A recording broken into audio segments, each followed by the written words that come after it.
오늘 제가 설교 제목을 쪼갠 고기 사이로라고 정해봤습니다. 17절 말씀에 연기 나는 화로 그리고 타는 횃불이 쪼갠 고기 사이로 지났다라고 되어 있습니다. 또 이제 여러분 고기 하면은 어떻게 생각하시나요? 이제 침이 먼저 고이시는 분이 있을지도 모르겠습니다. 우리 흔히 고기 하면은 뭐 소고기, 돼지고기, 닭고기 뭐 이런 걸 생각하게 되는데 여기서 고기라고 되어 있지만 사실 엄밀히 말하면 동물이죠. 그리고 동물 시체입니다. 지금 동물의 시체를 쪼개놓고 그 사이로 하나님께서 지나가시는 장면인데 하나님께서 아브라함과 더불어 언약을 맺으시는 장면을 우리가 읽었습니다. 8절을 보면 아브라함이 하나님께 내가 이 땅을 소유로 받을 것을 무엇으로 알리까? 라고 질문합니다. 아브라함이 하나님한테 이렇게 질문하는 것은 아브라함이 믿지 못해서 의심을 하기 때문에 질문하는 것이 아닙니다. 바로 앞에 6절을 보면은 하나님께서는 아브라함이 하나님을 믿는 것을 보시고 의로 여기셨습니다. 그러니까 이 아브라함의 질문은 이 믿음 안에서 지금 질문하고 있는 것이죠. 무엇으로 알리까? 라고 물어봤는데 여기서 무엇이 좀 더 정확하게 풀어보자면 무엇 안에서 무엇에 의해서 내가 이 하나님의 약속이 이루어질 것을 알 수 있습니까? 라는 말입니다. 그러니까 하나님께서 이 땅을 나에게 소유로 주신다고 하셨는데 내가 믿습니다. 근데 그러면은 그 일이 이루어지기 위해서 하나님 어떤 식으로 일하실 겁니까? 지금 이렇게 물어보고 있는 거죠. 이런 질문은 불신하는 사람에게서는 나올 수 없는 질문입니다. 아브라함이 지금 믿고 있기 때문에 하나님께 이와 같은 질문을 할 수 있는 것이죠. 아브라함은 하나님께 약속을 받았습니다. 하지만 그 약속이 이제 실현되어 가고 있구나라는 것을 느낄 만한, 알아볼 만한 그런 증거는 전혀 없는 상황이었죠. 하늘의 별처럼 많은 후손을 약속하셨는데 자식 하나 없이 지금 나이가 많이 들어가고 있고 자식도 없고 후손도 없으니까 그 땅은 어떻게 얻을 것인가 궁금할 수밖에 없는 것이죠. 아주 답답한 상황 가운데 처해 있습니다. 그럼에도 불구하고 아브라함은 하나님을 원망하거나 의심하지 않고 하나님 어떻게 일하실 겁니까? 라고 지금 물어보고 있는 것이죠. 하나님께서는 설명하는 것 대신에 암소와 암염소와 순양과 산비둘기와 집비둘기 새끼를 가져오라 이렇게 명하십니다. 그리고 아브라함은 그것들을 가지고 와서 쪼개고 쪼갠 것을 마주 대하여 놓습니다. 이렇게 제물을 쪼개는 것은 이 고대 시대의 언약 관습입니다. 동물을 쪼개놓고 그 사이를 지나가면서 이제 언약을 체결하는 것이죠. 이 장면은 예레미야에도 등장합니다. 예레미야 34장 18절에서 20절까지 이런 장면이 나오는데 제가 한번 읽겠습니다. 송아지를 둘로 쪼개고 그 두 조각 사이로 지나매 내 앞에 언약을 맺었으나 그 말을 실행하지 아니하여 내 계약을 어긴 그들을 곧 송아지 두 조각 사이로 지난 유다 고관들과 예루살렘 고관들과 내시들과 제사장들과 이 땅의 모든 백성을 내가 그들의 원수의 손과 그들의 생명을 찾는 자의 손에 넘기리니 그들의 시체가 공중의 새와 땅의 짐승의 먹이가 될 것이며. 아멘. 지금 우리가 읽은 본문의 장면과 동일하게 이 쪼갠 고기 사이로 지나가면서 언약을 맺었었으나 이것을 어겼기 때문에 너희는 이제 죽는다 이렇게 하나님께서 말씀하고 계신 것이죠. 오늘 읽은 본문 17절을 보시면 아브라함과 하나님 사이의 이 언약 장면에서는 하나님께서 홀로 이 쪼갠 고기 사이로 지나가십니다. 보통 이와 같은 방식으로 언약을 체결할 때는 이제 한 나라가 다른 한 나라를 정복하고 그래서 승리한 왕이 이제 패배한 왕에게, 정복자 강한 왕이 이제 피정복자 왕에게 동물을 쪼개서 그 피 철철 흐르는 시체를 양쪽으로 가르고 이 사이를 지나가라 라고 명령하면서 이제 언약을 체결하는 겁니다. 그러니까 그 의미는 이거죠. 내가 당신과 맺은 이 언약 당신을 향한 이 충성을 저버리면 이 동물과 같이 찢어져 죽겠습니다 라는 것이죠.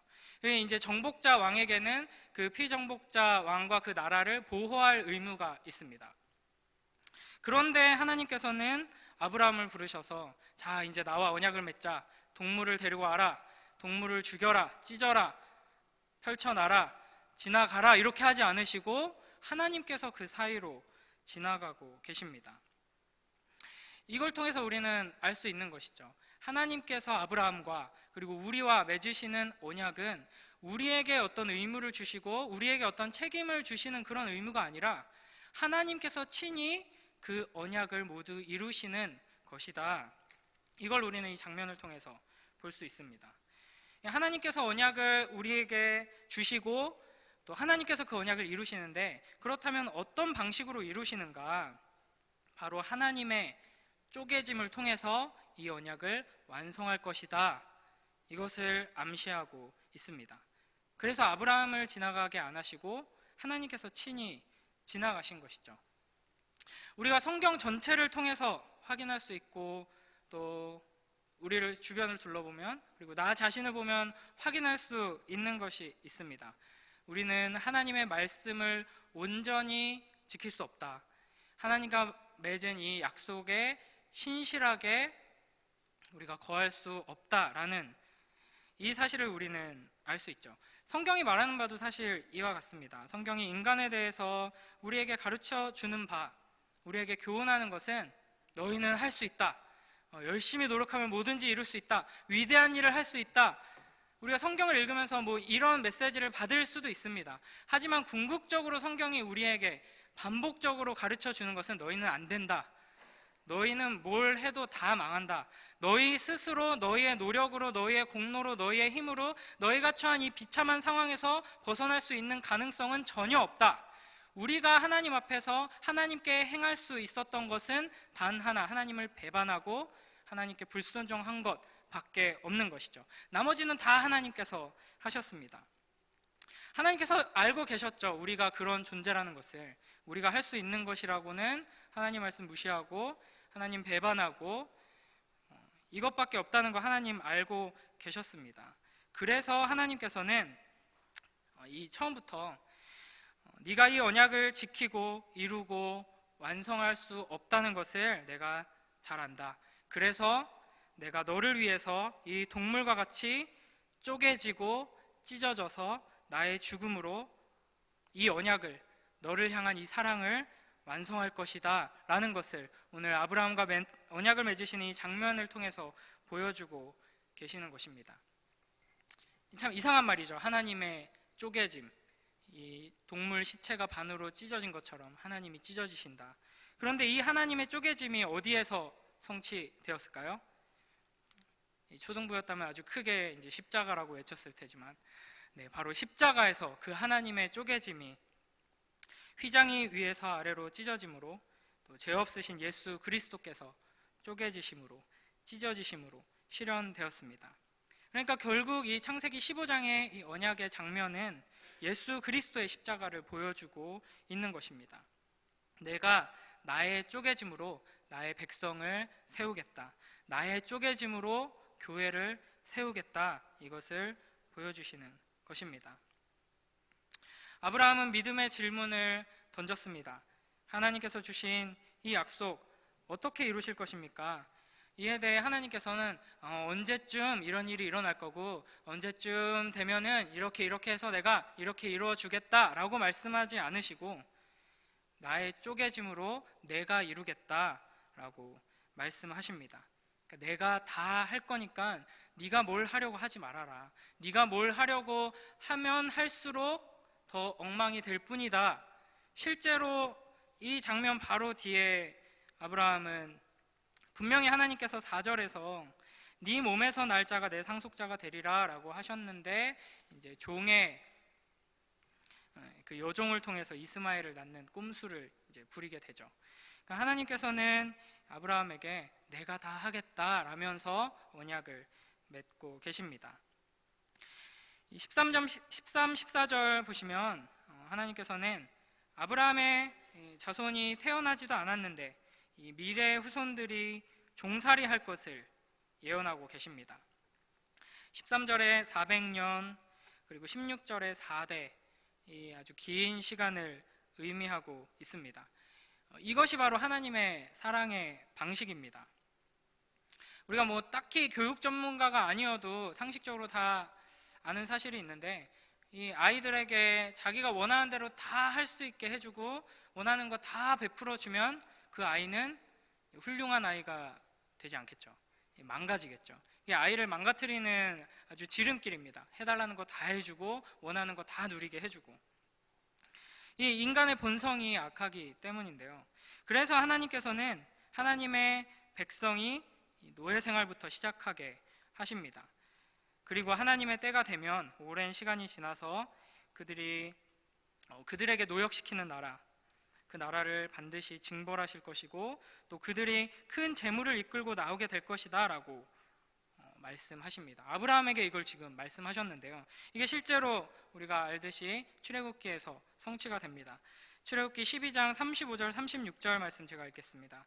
이스라엘 자손이 모세의 말대로 하여 애굽 사람에게 은금 패물과 의복을 구하매 여호와께서 애굽 사람들에게 이스라엘 백성에게 은혜를 입히게 하사 그들이 구하는 대로 주게 하심으로 그들이 애굽 사람의 물품을 취하였더라. 아멘. 이스라엘은 고통스럽게 이집트에서 노예 생활을 했지만 그들이 이집트에서 나올 때는 우리가 뭐 출애굽해서 이집트를 탈출했다라고 하지만 사실은 부랴부랴 짐 싸서 탈출한 게 아니라 승리자로서 당당하게 걸어 나오면서 수많은 전리품을 들고 나온 것입니다. 그런데 이 장면이 아브라함에게는 아주 익숙한 장면이었습니다. 창세기 12장 10절에서 20절을 보시면 아브라함이 기근을 피해서 애굽으로 내려갔을 때 바로에게 사라를 빼앗겼다가 하나님께서 바로를 치시고 많은 재물을 가지고 나오게 되죠. 지금 하나님께서는 아브라함과 언약을 맺으시면서 이 사건을 상기하게 하시는 것입니다. 그래서 너의 후손들이 내가 너에게 은혜를 베풀었던 것과 같이 출애굽 애굽에서 보물을 들고 당당하게 나오게 될 것이다 말씀하시는 것이죠. 이후에 창세기 20장에서도 그랄 왕 아비멜렉에게서 이와 비슷한 사건을 경험하게 됩니다. 그리고 야곱과 또 그 아들들도 기근 때문에 애굽으로 가고 또 같은 방식으로 나오게 됩니다. 이 이야기들이 창세기에 반복되는 것은 결코 우연이 아닙니다. 하나님께서 이들에게 전적인 은혜를 베풀어 주신 장면들이죠.